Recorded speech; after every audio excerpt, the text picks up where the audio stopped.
Hello students, मैं doctor Sangeeta Gupta BSc first year bio group के सभी विद्यार्थियों के लिए एक नया वीडियो शेयर करने जा रही हूँ। तो BSc first year bio group zoology के सभी विद्यार्थी ध्यान से इस वीडियो को सुनेंगे, लेकिन वीडियो शेयर करने से पहले मैं एक मोटिवेशनल थॉट आप सभी विद्यार्थियों के लिए कहूँगी कि जब तक जीना है तब तक सीखना है। जब तक जीना है तब तक सीखना है, क्योंकि अनुभव ही जिंदगी के बेस्ट शिक्षक होते हैं। आप अपने जीवन में नए नए अनुभव लेते जाइए और अपने आप को स्ट्रांग बनाते जाइए। इसी मोटिवेशनल थॉट के साथ मैं आज आपको एनिमल किंगडम के अंतर्गत जंतुओं के वर्गीकरण का आधार, basis of classification of animal explain करने जा रही हूँ।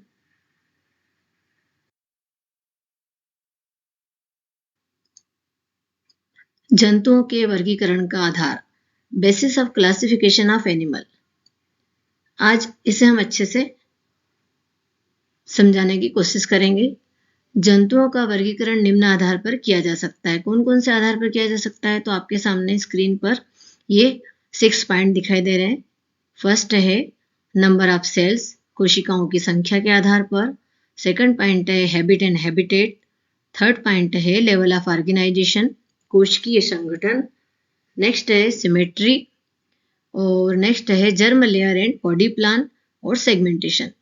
इन सभी पॉइंट को मैं आज आपको अच्छे से एक्सप्लेन करूंगी, जिससे कि आपका जंतुओं को क्लासिफाई करने के लिए कौन कौन से बेसिक पॉइंट को यूज करना चाहिए क्लियर हो जाएगा।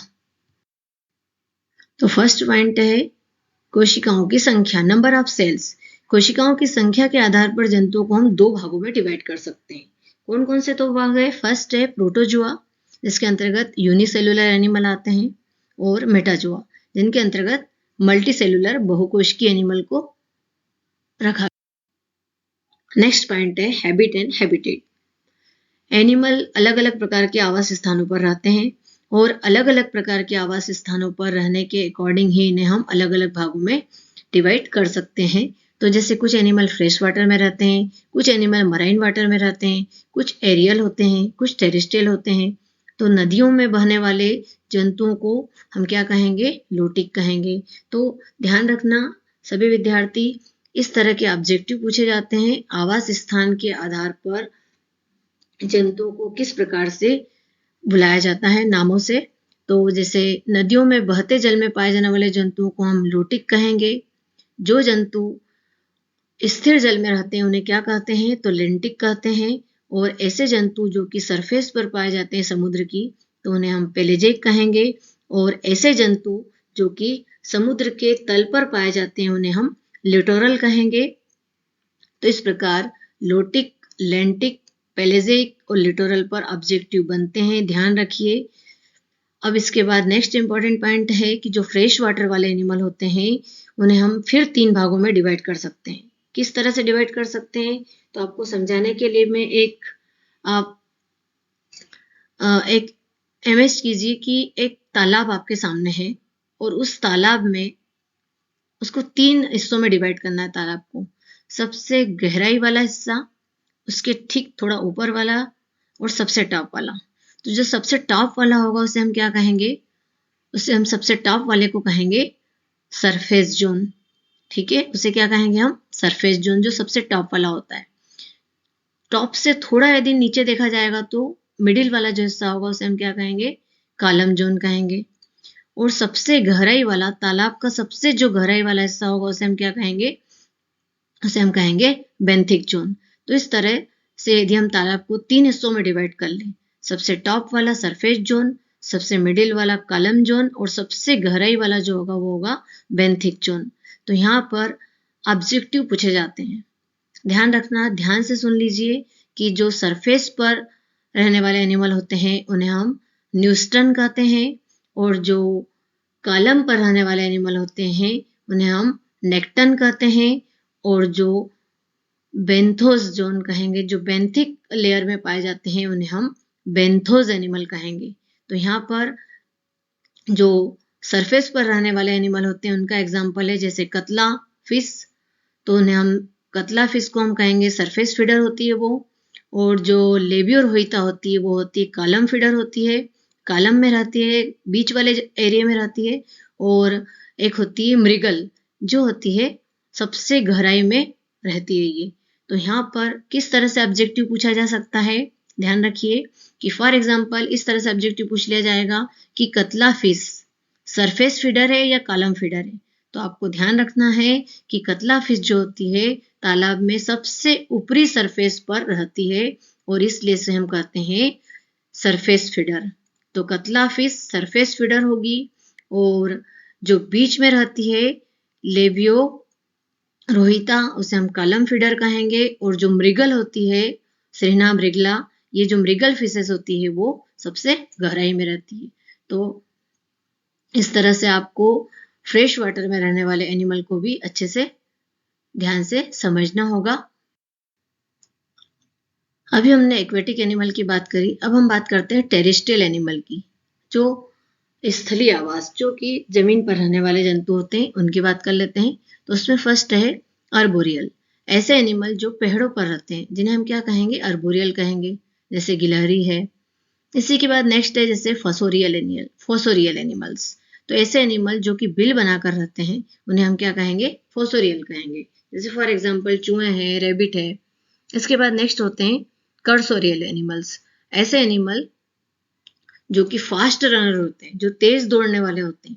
इसका एग्जांपल क्या होगा बताइए, हार्स, ठीक है, हार्स जो कि बहुत फास्ट रनर होता है, जिसके लोकोमोशन के लिए जिसके लेग्स कैसे बहुत ही मजबूत होते हैं। नेक्स्ट है कॉलोनियल, कॉलोनी बनाकर रहने वाले। तो कॉलोनी बनाकर रहने वाले जैसे फॉर एग्जांपल हनी बी, मधुमक्खी का छत्ता, जो कि ग्रुप बनाकर रहते हैं जिनमें बहुत ही यूनिटी होती है। नेक्स्ट है सॉलिटरी, जो कि सिंगल होते हैं, सिंगल रहने वाले एनिमल जिन्हें हम सॉलिटरी कहेंगे। जो ग्रुप बनाकर रहेंगे उन्हें हम कॉलोनियल कहेंगे। जो तेज दौड़ने वाले होंगे उनको हम क्या कहेंगे, कर्सोरियल कहेंगे। जो बिल बनाकर रहेंगे उन्हें हम फोसोरियल कहेंगे। और जो पेड़ों पर रहते हैं उन्हें हम क्या कहेंगे, अर्बोरियल कहेंगे।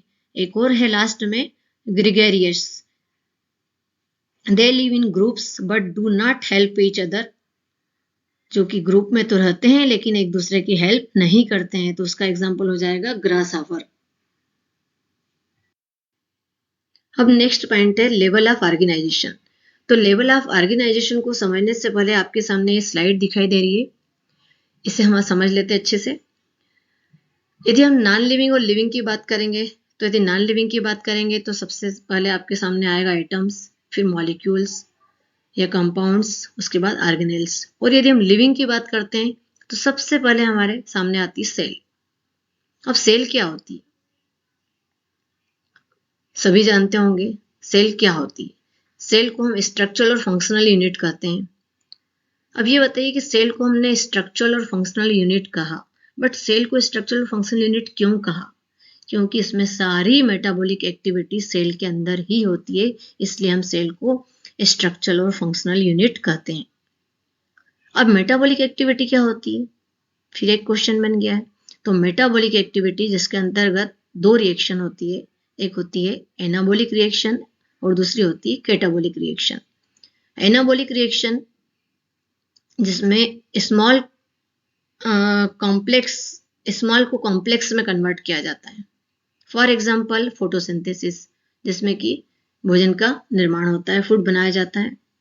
और कैटाबॉलिक जिसमें कि जो कॉम्प्लेक्स फूड मटेरियल्स होता है उसको स्मॉल फूड मटेरियल में कन्वर्ट करने की प्रोसेस होती है। कैटाबॉलिक मतलब काटना, जिसमें कि कॉम्प्लेक्स को स्मॉल में कन्वर्ट कर दिया जाता है। For example respiration. तो इस तरह से आप मेटाबॉलिक एक्टिविटी को भी समझ गए होंगे। अब यदि सेल की बात करते हैं तो सेल, यदि एक सेल है तो हम उसे यूनिसेलुलर कहेंगे। ऐसे एनिमल जिनका पूरा शरीर एक ही सेल से बना होता है उन्हें हम यूनिसेलुलर कहेंगे। जब एक से अधिक सेल आपस में जॉइंट हो जाती है, जुड़ जाती है, ग्रुप बना लेती है, तो ग्रुप ऑफ सेल को क्या कहेंगे, टिश्यू कहेंगे। जब एक टिश्यू से मिलकर एक और एक से अधिक टिश्यू आपस में मिल जाएंगे 2, 4, 6 टिश्यू आपस में जब मिल जाते हैं तो क्या बना लेंगे? आर्गन बना लेंगे, ठीक है। और फिर आर्गन से क्या बन जाएगा? जब 2 या 4 आर्गन मिल जाएंगे तो क्या बना लेंगे? आर्गन सिस्टम बना लेंगे। और आर्गन सिस्टम से फिर पूरी ऑर्गेनिज्म या पूरी कंप्लीट बॉडी बन जाती है। तो आपके दिमाग में पहले ये पिक्चर पूरी क्लियर होना चाहिए कि नॉन लिविंग और लिविंग में क्या डिफरेंस है। अब मुझे एक क्वेश्चन पूछने जा रही हूँ मैं आपसे कि वायरस, अभी कोरोना वायरस चल रहा था और वायरस की बहुत बातें चल रही थी। वायरस को क्या कहोगे आप?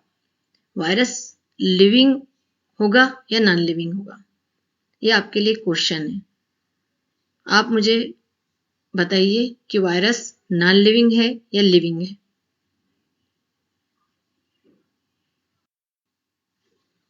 नेक्स्ट है लेवल ऑफ ऑर्गेनाइजेशन।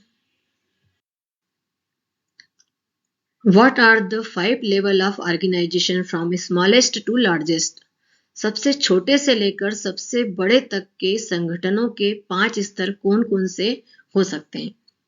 देखते हैं। सबसे पहला है, फर्स्ट है सेल्स, कोशिका, यूनिट ऑफ लाइफ। ये आपको मैं अभी पहले ही बता चुकी हूँ कि सेल क्या होती है, स्ट्रक्चरल और फंक्शनल यूनिट होती है। नेक्स्ट है टिश्यू। टिश्यू के बारे में भी मैं बता चुकी हूँ अभी आपको कि टिश्यू क्या होता है, ऊतक किसे कहते हैं। तो कोशिकाओं का समूह जो एक साथ कार्य करते हैं उसे हम क्या कहते हैं? ऊतक कहते हैं। Group of cells work together. तीसरा पॉइंट है आर्गन। अंग किसे कहेंगे? ऊतकों का समूह जो एक साथ कार्य करता है। Group of tissues that work together. Next है आर्गन सिस्टम। आर्गन सिस्टम क्या होते हैं? तो ये भी आपको बता चुकी हूं मैं। जब टिश्यू से आर्गन बन जाते हैं तो फिर आर्गन से क्या बन जाते हैं? सिस्टम बन जाते हैं। तो group of organs that work together. जब बहुत सारे अंग आपस में मिलकर एक साथ काम करते हैं तो उसे हम क्या कहेंगे? आर्गन सिस्टम कहेंगे। इसके बाद नेक्स्ट है ऑर्गेनिजम्स। ऑर्गेनिज्म किसे कहेंगे हम? जब बहुत सारे आर्गन आपस में मिल जाते हैं और सिस्टम बना लेंगे, और सिस्टम जब आपस में एक साथ काम करेंगे तो एक नए जीव का निर्माण हो जाएगा। Level of body organisation. अब यहाँ पर लेवल ऑफ बॉडी ऑर्गेनाइजेशन को समझने के लिए सबसे पहले आपको ध्यान देना है कि इसे हम 4 भागों में डिवाइड कर सकते हैं। सबसे फर्स्ट होता है cellular level of organisation, second है tissue level of organisation, third है आर्गन लेवल ऑफ ऑर्गेनाइजेशन, अंग स्तर का संगठन, और फोर्थ है आर्गन सिस्टम ऑफ ऑर्गेनाइजेशन, अंग तंत्र स्तर का संगठन। तो लेवल ऑफ ऑर्गेनाइजेशन को समझने के लिए सबसे फर्स्ट है सेलुलर लेवल ऑफ ऑर्गेनाइजेशन। इसमें डिवीजन ऑफ लेबर जो होता है वो मिनिमम होता है, सबसे कम होता है। अब इसे आपको किस तरह से समझाऊं मैं? देखो, यदि आप सिंगल हो तो आपको सारा काम खुद ही करना पड़ेगा। यदि आपको सब्जी लेने जाना है तो आपको स्वयं ही जाना पड़ेगा। यदि आपको फोन पे कोई मैसेज करना है तो आपको खुद ही फोन उठा के मैसेज करना होगा। लेकिन यदि आप ग्रुप में रहते हो घर में, यदि तो आपको क्या होता है, काम को विभाजित कर लोगे, आप डिवीजन कर लोगे कि आप भैया सब्जी ले आओ, आप थोड़ा खाना बना लो। तो इस तरह से आप क्या करते हो, काम को डिवाइड कर लेते हो। तो यदि आप सिंगल होंगे तो सारा काम आपको करना पड़ेगा। तो इसी तरह से सेल पे भी यही बात लागू होती है कि जब सिंगल सेल होती है तो डिवीजन ऑफ लेबर क्या होगा, बहुत ही कम होगा, मिनिमम होगा, सारा काम उसे ही करना पड़ेगा। लेकिन जैसे जैसे सेल की संख्या बढ़ रही है और सेल जब ग्रुप में टिश्यू बना रही है और टिश्यू से जब आर्गन बन रहे हैं और आर्गन से जब सिस्टम बन रहे हैं, तो जब डिवीजन ऑफ लेबर क्या होगा, बढ़ते चले जाएगा। तो ध्यान रखना है कि सेलुलर लेवल ऑफ ऑर्गेनाइजेशन को यदि हम रीड कर रहे हैं तो उसमें सबसे मिनिमम होगा डिवीजन ऑफ लेबर, और आर्गन सिस्टम ऑफ ऑर्गेनाइजेशन में सबसे ज्यादा मैक्सिमम होगा। तो ये भी ऑब्जेक्टिव टाइप क्वेश्चन में आपसे पूछा जा सकता है कि division of labour organ system of organisation में क्या हो सकता है? तो ध्यान रखना है कि आर्गन सिस्टम ऑफ ऑर्गेनाइजेशन में मैक्सिमम होगा और सेलुलर लेवल ऑफ ऑर्गेनाइजेशन में डिवीजन ऑफ लेबर सबसे कम होता है। इसके बाद और मोस्ट इंपॉर्टेंट चीज ये है यहाँ पर कि ऑब्जेक्टिव टाइप क्वेश्चन में आपको फाइलम पूछ लिए जाते हैं कि फाइलम पोरीफेरा में कौन सा ऑर्गेनाइजेशन होता है। तो आपको ध्यान रखना है कि फाइलम पोरीफेरा मतलब प्रोटोजोआ के जस्ट बाद होते हैं पोरीफेरा, जिसमें कि एक सेल से कुछ अधिक सेल बनना स्टार्ट हो रही है, बट उसको हम मल्टी सेलुलर एनिमल नहीं कह सकते। यहाँ पर टिश्यू का डेवलपमेंट भी नहीं हुआ है, तो यहाँ पर जो लेवल ऑफ ऑर्गेनाइजेशन होगा वो क्या होगा? कम ही होगा। तो श्योर है सेलुलर लेवल ऑफ ऑर्गेनाइजेशन जिसमें सबसे कम होगा वो क्या होगा? फाइलम पोरीफेरा, जिसमें कि पूरा शरीर सिर्फ सेल का ही बना होता है। सेकंड है टिश्यू लेवल ऑफ ऑर्गेनाइजेशन। तो इसके एग्जाम्पल में यदि आपसे पूछा जाए तो बताना है आपको फाइलम सिलेंट्रेटा और फाइलम टिनोफोरा। इसके बाद थर्ड जो है आर्गन लेवल ऑफ ऑर्गेनाइजेशन। तो आर्गन लेवल ऑफ ऑर्गेनाइजेशन का एग्जाम्पल यदि पूछा जाए तो आपको बताना है फाइलम प्लेटीहेलिमिंथिस। क्यों? क्योंकि फाइलम प्लेटीहेलिमिंथिस में यहाँ पर टिश्यू तो बन ही गए थे। कहाँ पर? फाइलम सिलेंट्रेटा में टिश्यू का डेवलपमेंट हो गया था, बट यहाँ पर आर्गन्स का डेवलपमेंट नहीं हुआ था। लेकिन फाइलम प्लेटीहेलिमिंथिस में टिश्यू से आर्गन और यहाँ पर आर्गन लेवल तक का डेवलपमेंट हो चुका है। तो यहाँ पर एग्जाम्पल आएगा प्लेटीहेलिमिंथिस। इसके बाद नेक्स्ट फाइलम है आर्गन सिस्टम ऑफ ऑर्गेनाइजेशन, जिसका यदि आपको फाइलम एग्जाम्पल पूछा जाए तो आपको बताना है फाइलम प्लेटीहेलिमिंथिस से लेकर कॉर्डेटा तक ये सारे होते हैं आर्गन सिस्टम ऑफ ऑर्गेनाइजेशन, और इसमें डिवीजन ऑफ लेबर सबसे ज्यादा होगा क्योंकि यहाँ पर कंप्लीट आर्गन बन गया है और कंप्लीट आर्गन से सिस्टम बन गया है और सिस्टम से पूरी एक बॉडी या ऑर्गेनिज्म का निर्माण हो गया है। तो अब आपको अच्छे से समझ में आ गया होगा कि किस तरह से सेलुलर, टिश्यू, आर्गन और आर्गन सिस्टम ऑर्गेनाइजेशन होता है। बेसिस ऑफ क्लासिफिकेशन को समझने के लिए हमने first point habit and habitat को समझ लिया है। इसके बाद हमने लेवल ऑफ ऑर्गेनाइजेशन को भी समझ लिया है। तो थर्ड मोस्ट इंपॉर्टेंट पॉइंट आता है सिमेट्री। अब सिमेट्री क्या होती है? किसी भी चीज को दो बराबर भागों में बांटना, उसे हम कहते हैं सिमेट्री। जिसे कहेंगे किसी भी चीज को दो बराबर भागों में यदि बांट दे तो उसे कहेंगे हम सिमेट्री। तो यहां पर सिमेट्री की डेफिनेशन आपके सामने लिखी हुई है कि शरीर का एक आधार पर उनके बीच लाइन द्वारा एक समान भागों में विभाजन, जिसे हम क्या कहेंगे? सिमेट्री कहेंगे। The arrangement of body parts in a plane or around an axis is called symmetry. Symmetry को समझने के लिए मैं आपको बताती हूँ। फॉर एग्जाम्पल आपको एक चॉकलेट दे दी जाए और उसे कहे कि दो बच्चे से बांट लो, तो क्या करोगे आप? उसको चॉकलेट के दो टुकड़े कर दोगे। तो इसे ही हम कहेंगे सिमेट्री, मतलब किसी चीज को दो भागों में काटना। लेकिन सिमेट्री को समझने से पहले आपको दो और इंपॉर्टेंट पॉइंट, इसकी जो टर्म है उसको समझना होगा। एक होता है एक्सिस और दूसरा होता है, दो टर्म होती है इसकी, एक होता है एक्सिस और दूसरा होता है प्लेन। अब ये एक्सिस और प्लेन क्या होते हैं इसे भी मैं समझा देती हूँ आपको। पहले देखते हैं एक्सिस।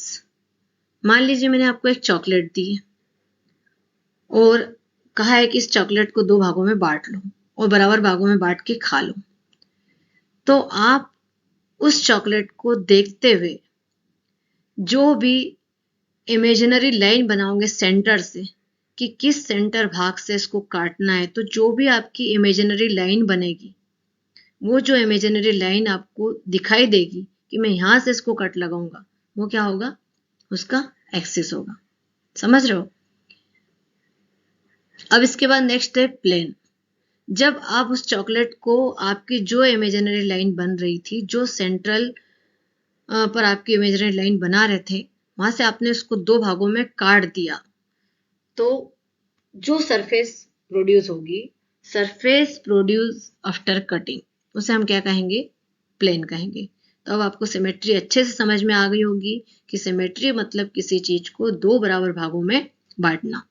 अब यहाँ पर सिमेट्री के टाइप भी पता होना चाहिए। बहुत ही इंपॉर्टेंट क्वेश्चंस बनते हैं इसमें सिमेट्री के ऊपर, कॉम्पिटिटिव एग्जाम में पूछे जाते हैं कि सिमेट्री कितने प्रकार की होती है। एक एक प्रकार में आपको कुछ अच्छी चीजें देखने को मिलेगी। तो फर्स्ट है एसिमेट्री। तो देखते हैं एसिमेट्री। ए मतलब अब्सेंट, जिसमें कि सिमेट्री नहीं होगी उन्हें हम क्या कहेंगे? एसिमेट्रिकल एनिमल कहेंगे। ऐसे एनिमल जिसमें कि सिमेट्री पाई नहीं जाती है उन्हें हम क्या कहेंगे? एसिमेट्रिकल एनिमल कहेंगे, है ना। तो जिनमें कोई शेप ही नहीं होगा, जैसे shapeless animal, for example amoeba. Amoeba shapeless animal है। यदि हम अमीबा को दो बराबर भागों में यदि काटने को कहेंगे तो कटेगा क्या? यदि वो शेपलेस एनिमल है तो दो भागों में कट ही नहीं सकता, बराबर भागों में नहीं कट सकता। तो ऐसे जंतु जो कि शेपलेस हैं, जिनका कोई आकार ही नहीं है, उनको हम दो बराबर भागों में नहीं काट सकते, तो उन्हें हम क्या कहेंगे? एसिमेट्रिकल कहेंगे।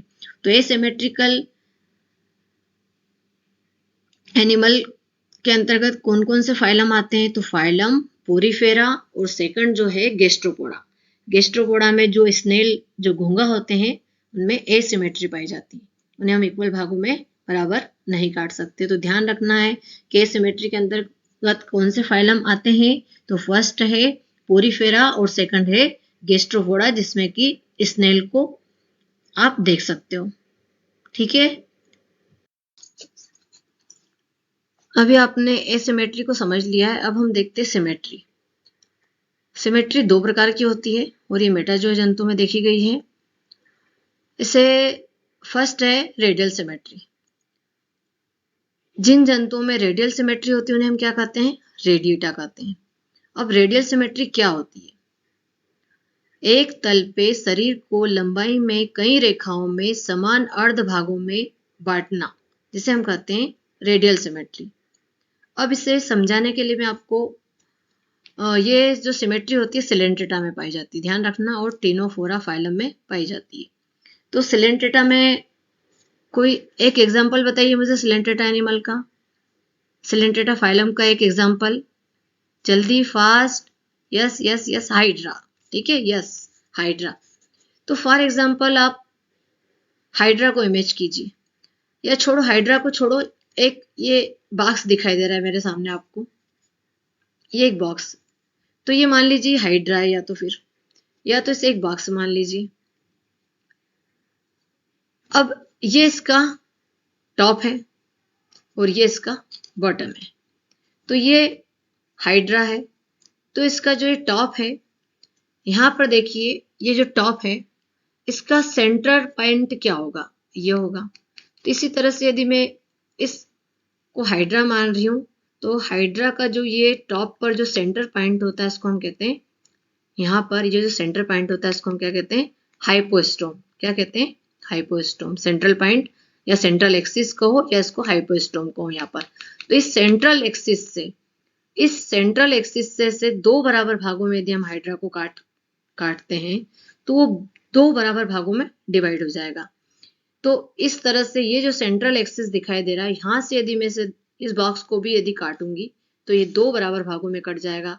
तो यदि मैं यहां से कट लगाऊंगी तो भी कटेगा, और मैं इस साइड से यदि कट लगाऊंगी तो भी दो बराबर भागों में कटेगा। मतलब ये है कि सेंटर से यदि किसी एनिमल को दो बराबर भागों में काटा जाए तो बराबर इक्वल भागों में डिवाइड हो जाता है, तो उसे हम कहेंगे रेडियल सिमेट्री। तो हाइड्रा में रेडियल सिमेट्री होती है। तो किस तरह से समझ सकते हो इसको? Any plane passing through central axis divided the body into two equal part. अब समझ में आ गई होगी आपको सिलेंट्रेटा की सिमेट्री के बारे में। इसके बाद फाइलम इकाइनोडर्मेटा। इकाइनोडर्मेटा में एक एनिमल है स्टारफिश, जिसमें तारा मछली या स्टारफिश कहते हैं। तो तारा मछली के जो लार्वा होते हैं उसमें बायरेडियल सिमेट्री होती है, और जो तारा मछली का एडल्ट होता है उसमें पेंटारेमस सिमेट्री पाई जाती है। नेक्स्ट है बायलैटरल सिमेट्री।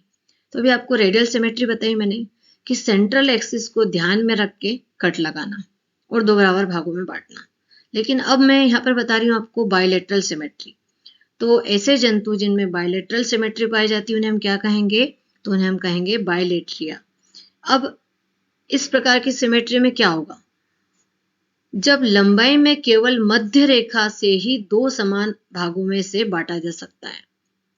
लंबाई में केवल मध्य रेखा से। फॉर एग्जाम्पल हम अपनी बात करते हैं ह्यूमन की। यदि हमें लंबाई में कट किया जाए मध्य रेखा से, तो कहां से? सिर्फ यहां से, सेंटर से, मध्य रेखा से ही दो बराबर भागों में मुझे बांटा जा सकता है, लेफ्ट एंड राइट। बट यहां से कट किया जाए, यहां से कट किया जाए तो बराबर भागों में नहीं बांटा जा सकता।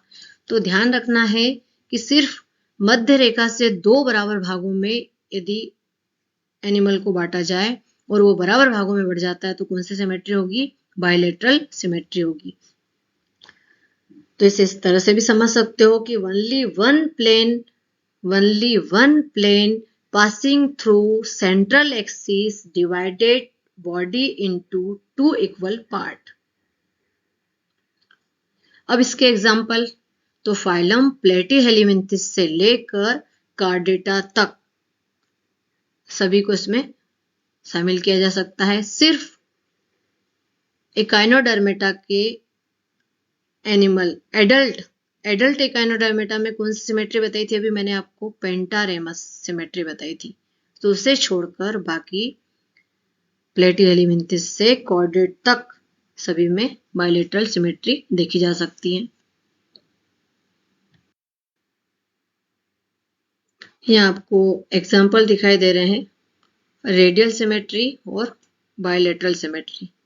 तो आप एग्जाम्पल से भी देख सकते हो कि रेडियल सिमेट्री में जो आपको मैंने बताया है कि सेंट्रल पॉइंट, ये सेंट्रल पॉइंट, इस सेंट्रल पॉइंट से यदि हम कट लगा रहे हैं तो ये और ये, तो दो बराबर भागों में डिवाइड हो जाएगा एनिमल। लेकिन जो बायलैटरल सिमेट्री है इसमें सिर्फ आप बिल्कुल मिड से, मध्य से ही दो बराबर भागों में एनिमल को डिवाइड कर सकते हो। तो ये है रेडियल सिमेट्री का एग्जाम्पल और ये है बायलैटरल सिमेट्री का एग्जाम्पल। बेसिस ऑफ क्लासिफिकेशन का नेक्स्ट इंपॉर्टेंट पॉइंट है सिलोम। ये भी बहुत इंपॉर्टेंट पॉइंट है सिलोम। सिलोम क्या है? Also called is body cavity. Coelom को हम एक बॉडी कैविटी भी कह सकते हैं। हमारी जो स्मॉल इंटेस्टाइन है, एलिमेंट्री कैनाल के अंतर्गत एक जो पार्ट है स्मॉल इंटेस्टाइन, काफी लंबी होती है, काफी लंबी होती है स्मॉल इंटेस्टाइन। तो स्मॉल इंटेस्टाइन को एकोमोडेट करने के लिए, स्मॉल इंटेस्टाइन को एकोमोडेट करने के लिए जगह चाहिए, स्पेस चाहिए, और वो स्पेस ही क्या होगा? सिलोम होगा। उस स्पेस को ही हम क्या कहेंगे? सिलोम कहेंगे। तो सिलोम को इस तरह से डिफाइन कर सकते हैं हम कि the coelom is the fluid fielded body cavity present between the alimentary canal and the body wall. वह गुहा जो देह भित्ति व एलिमेंट्री कैनाल के बीच पाई जाती है और जो मेजोडर्म के द्वारा आश्रित होती है, लाइंड होती है, उसे हम क्या कहेंगे? सिलोम कहेंगे। अब सिलोम के आधार पर भी एनिमल को अलग अलग ग्रुप में क्लासिफाई किया गया है। कुछ होते हैं सिलोमेट होते हैं, कुछ होते हैं एसिलोमेट होते हैं, और कुछ होते हैं स्यूडोसिलोमेट। तो यहाँ इसे भी समझ लेते हैं। सबसे फर्स्ट होता है एसिलोमेट एनिमल। एसिलोमेट, ए मतलब एब्सेंट, जिसमें कि सिलोम नहीं पाई जाएगी, उन्हें हम क्या कहेंगे? एसिलोमेट कहेंगे। एसिलोमेट एनिमल मतलब जिनमें जो ब्लास्टोसिल होती है वो कंप्लीटली ऑक्यूपाइड होती है मेसोडर्म के द्वारा। मतलब बाहर की ओर एक्टोडर्म, अंदर की ओर एंडोडर्म, और बीच का जो एरिया होता है वो कहाँ से ऑक्यूपाइड होगा? मेसोडर्म उसमें भरा होगा। तो ऐसे एनिमल को क्या कहेंगे जिसमें स्मेस होगी नहीं, एसिलोमेट एनिमल। ठीक है, तो एसिलोमेट एनिमल का एग्जाम्पल होगा पोरीफेरा, सिलेंट्रेटा, फ्लैटवर्म, प्लेटिहेलिमिंथिस। प्लेटिहेलिमिंथिस एनिमल का आपने सुना होगा कि very thin paper like animal, paper जैसी बिल्कुल पेपर लाइक थिन बॉडी होती, फ्लैटेड एंड थिन बॉडी वाले एनिमल होते हैं ये। तो इनमें क्या होती है, सिर्फ ओनली स्पंजोसिल कैविटी पाई जाती है। ठीक है, तो ये एनिमल कौन से होते हैं, एसिलोमेट होते हैं। सेकंड है स्यूडोसिलोमेट। ट्रू सिलोम जिसमें अब्सेंट होती है उसे हम क्या कहेंगे, स्यूडोसिलोमेट एनिमल्स। स्यूडोसिलोमेट एनिमल जो होते हैं उसको किस तरह से आपको समझाती हूँ मैं। देखिए, इनमें जो मेसोडर्म होती है वो पाउचेस के रूप में होती है। देखिए, एक आपको एग्जांपल से भी समझा देती हूँ मैं कि ये किस में होती है। तो जो स्यूडोसिलोमेट एनिमल होते हैं इसके अंतर्गत जो फाइलम आते हैं वो होते हैं एस्केलिमिंथिस और एक्टोप्रोक्टा। तो स्यूडोसिलोमेट एनिमल को समझने के लिए हम कुछ इस तरह से समझते हैं। ये डायग्राम आपको दिखाई दे रहा होगा। इसमें बाहर की साइड पर, आउटर साइड पर ये जो दिखाई दे रही है ये है एक्टोडर्म। ये पूरे राउंड में जो बाहर आउट साइड पर एक गोला बनाया है मैंने यहाँ पर, और इस गोले को देखिए ध्यान से, ये है एक्टोडर्म। ठीक है, ये एक्टोडर्म है और अंदर की साइड पर है ये यहाँ पर सेंटर में, इसको कहेंगे एंडोडर्म। तो आउटर साइड पर ये है एक्टोडर्म और ये है इनर साइड पर यहाँ पर एंडोडर्म।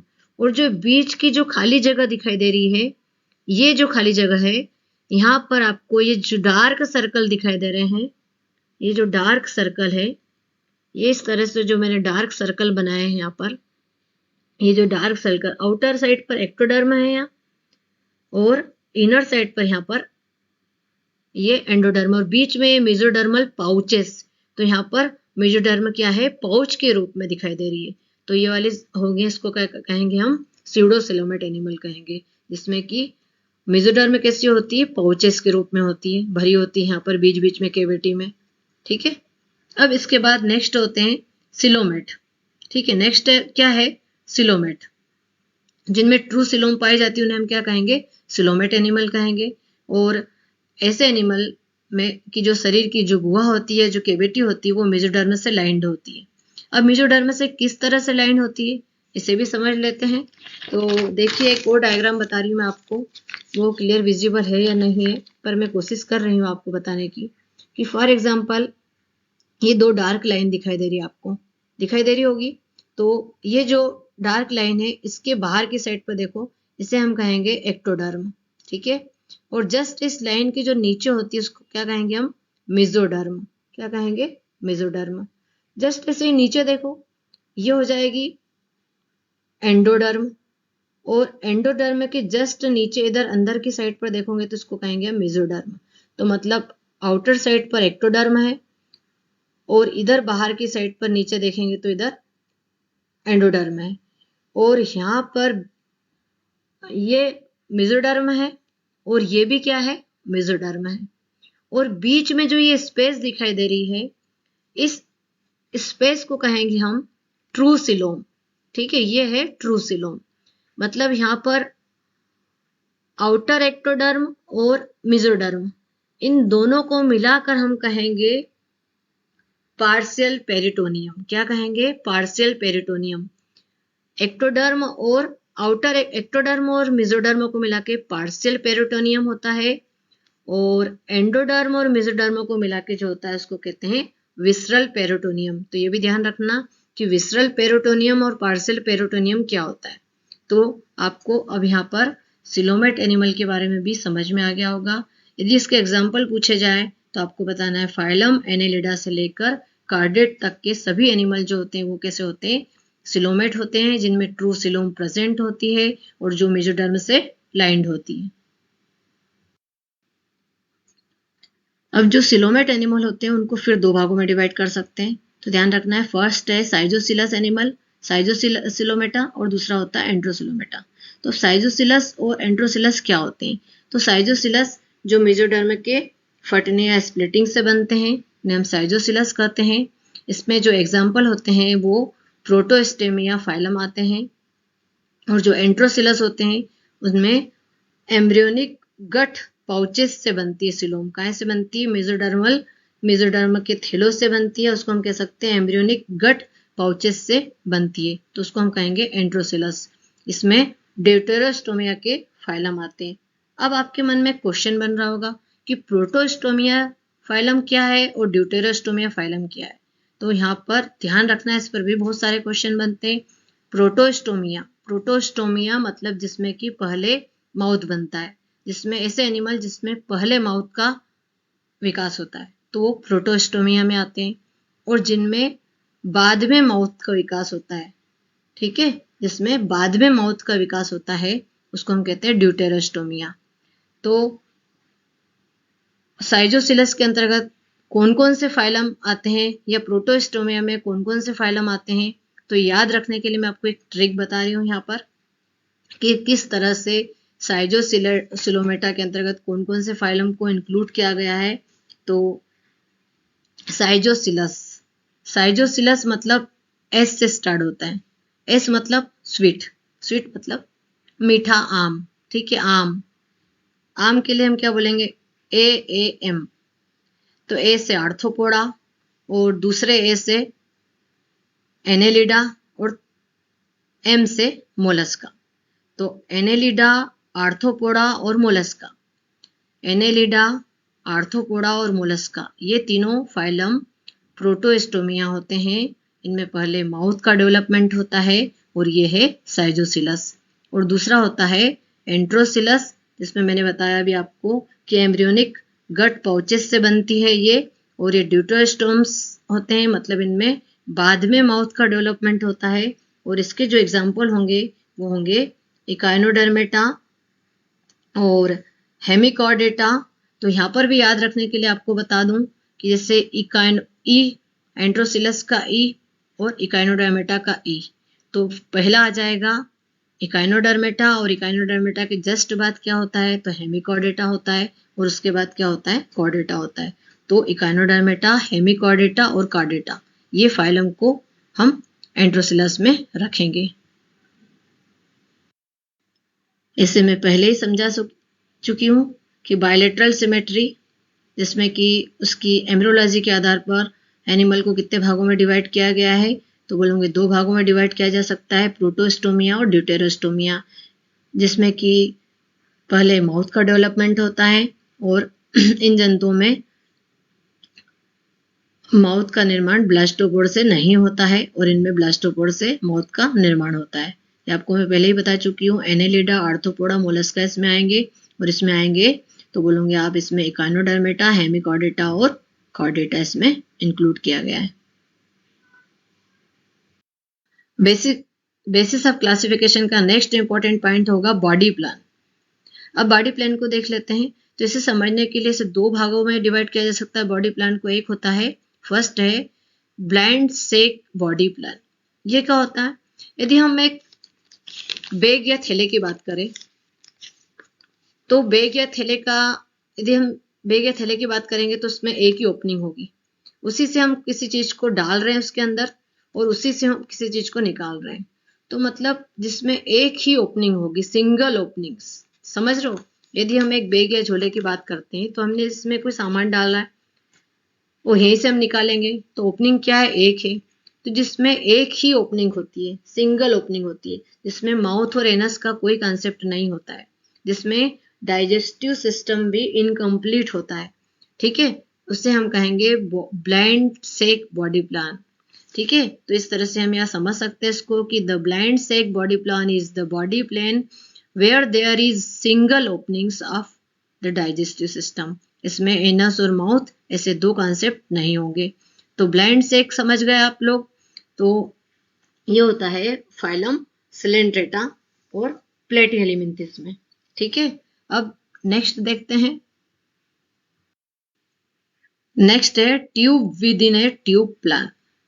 इसमें हम अपनी बात कर सकते हैं कि जैसे हमारी एक पूरी कंप्लीट बॉडी है और हमारी बॉडी के अंदर एक एलिमेंट्री कैनाल है। तो एलिमेंट्री कैनाल और ये पूरी बॉडी वॉल। तो एक पूरी ये कैविटी मान लो और एक जो दूसरी कैविटी वो हमारी एक ये पूरी ट्यूब मान लो और एक ट्यूब बॉडी कैविटी और दूसरी ट्यूब जो होगी वो होगी एलिमेंट्री कैनाल। तो ट्यूब विद इन ट्यूब, ठीक है। तो यहाँ पर क्या होगा कि tube with in tube body plan, जिसमें कि कॉम्प्लेक्स एनिमल ग्रुप को रखा गया है इसमें। This type of body plan is found in Ascaris. किसमें देखा गया ये वाला? एस्केरिस में देखा गया है, जिसमें कि दो ओपनिंग होगी, माउथ और एनस, ठीक है। और इसमें कंप्लीट डाइजेस्टिव सिस्टम पाया जाता है। ये भी ध्यान रखना है कि डाइजेस्टिव सिस्टम इसमें कंप्लीट होगा और इसमें दो ओपनिंग होगी, जबकि जो ब्लाइंड बॉडी सेक प्लान था उसमें सिंगल ओपनिंग होती है। यहाँ पर सिलोम के फंक्शन को भी देख लेते हैं। सिलोम के क्या इंपॉर्टेंट फंक्शन हो सकते हैं? तो सिलोम एक प्रोटेक्टिव लेयर के रूप में कार्य करती है। ये हमारे एक कैविटी है, चूंकि तो ये कैविटी है तो हमारे जितने भी शरीर के अंदर के जो ऑर्गन है उनको एक फ्लेक्सिबिलिटी प्रदान करती है, शरीर को एक निश्चित आकार प्रदान करने में भी हेल्प करती है। और जो सिलोमिक फ्लूइड होता है सिलोम के अंदर, तो वो ट्रांसपोर्टेशन में भी मदद करता है। जितने भी न्यूट्रिटिव सब्सटेंस हैं, जो अपशिष्ट पदार्थ हैं, उनको शरीर से बाहर निकालने में, ट्रांसपोर्टेशन में हेल्प करेगा। ये आपके सामने एक डायग्राम दिखाई दे रहा है। इस डायग्राम से भी आप सिलोम के टाइप को समझ सकते हो। ये है एसिलोमेट, जिसमें कि आउटर साइड पर एक्टोडर्म है, बीच में ये एंडोडर्म है और इस साइड में बीच में जो ये सेंटर में पूरा क्या है, यहाँ पर मेसोडर्म भरा हुआ है। तो ये कैसे हो जाएंगे? एसिलोमेट हो जाएंगे। सी नंबर पर क्या है? एसिलोमेट का एग्जाम्पल दिया हुआ है, ये पूरा डायग्राम दिया हुआ है। इसके बाद ये देखो, ये है स्यूडोसिलोमेट। ये एग्जाम्पल किसका है? स्यूडोसिलोमेट का, जिसमें आउटर साइड पर ये एक्टोडर्म है और ये अंदर की साइड पर एंडोडर्म है और बीच में सेंटर में यहाँ पर क्या है? मेसोडर्म पाउच के रूप में दिखाई दे रही है आपको। तो मेसोडर्मल पाउच प्रेजेंट है। तो ये स्यूडोसिलोमेट का एग्जाम्पल है, मतलब ये स्यूडोसिलोमेट का डायग्राम है। और ये जो है ये है सिलोमेट, जिसमें आउटर एक्टोडर्म है और अंदर एंडोडर्म है। और ये यहाँ पर जो पिंक कलर की दिखाई दे रही है, ये भी मेसोडर्म है और ये भी मेसोडर्म है। तो ये आपको सिलोम के लिए एग्जाम्पल डायग्राम दिए हुए, इससे भी आप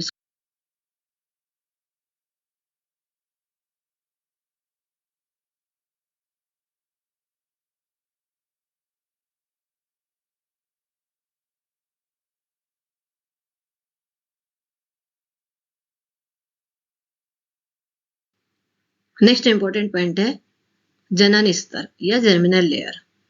तो जिन जंतुओं में एक्टोडर्म और एंडोडर्म नाम के दो जर्मिनल लेयर पाए जाते हैं तो उन्हें हम क्या कहेंगे? डिप्लोब्लास्टिक एनिमल कहेंगे।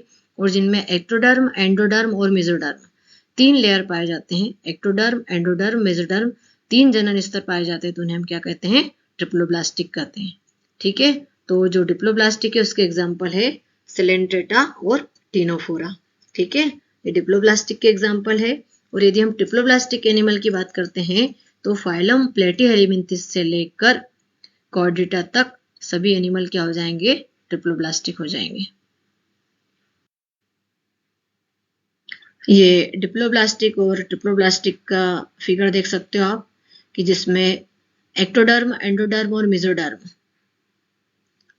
यदि तीनों ही लेयर पाई जाती तो उसे हम क्या कहेंगे? ट्रिप्लोब्लास्टिक कहेंगे। और जिसमें बाहर की साइड पर एक्टोडर्म, अंदर की साइड पर एंडोडर्म और बीच में चिपचिपा मीजोगिलिया पाया जाता है। चिपचिपा मीजोगिलिया यदि प्रेजेंट होगा तो उसे हम क्या कहेंगे? डिप्लोब्लास्टिक कहेंगे। उम्मीद करती हूँ आज मेरे द्वारा दी गई यह जानकारी आप सभी विद्यार्थियों के लिए बहुत ही उपयोगी होगी। इससे आप जो एनिमल किंगडम का बेसिस ऑफ क्लासिफिकेशन है अच्छी तरह से समझ गए होंगे। Thank you.